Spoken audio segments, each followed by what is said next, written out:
মূর্তি তৈরি করে পূজা করতে হবে কোন শাস্ত্রে বলা হয়েছে? এই প্রশ্নটি আমাদের অনেকেই করে থাকেন, তাই আজকের এই ভিডিওতে এর যথাযথ প্রমাণ সহকারে তুলে ধরা হবে। বিষ্ণু সংহিতার 65 নম্বর অধ্যায়ের 1, 2, 3 নম্বর শ্লোকে উল্লেখ আছে, অনন্তর উত্তম রূপে স্নান, তদন্তে উত্তম রূপে হস্তপদ প্রক্ষালন ও তৎপরে উত্তম রূপে আচমন করিয়া দেব প্রতিমাতে অর্থাৎ ঘটা দিতে জন্মরহিত ভগবান বাসুদেবের পূজা করিবে। আশ্ববন প্রাণস্তত এই মন্ত্র দ্বারা জীব দান করিয়া, যুঞ্জতে মন এই অনুবাদ দ্বারা আহ্বান করিয়া, জানুদয় পানিশয় ও মস্তক দ্বারা।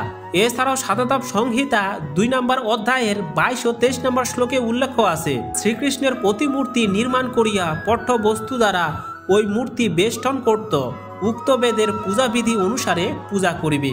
গীতার এই দুটি শ্লোকে ভগবান স্পর্শ করে বলেছেন পত্র পুষ্প ফল ও জল দিয়ে নিবেদন করতে।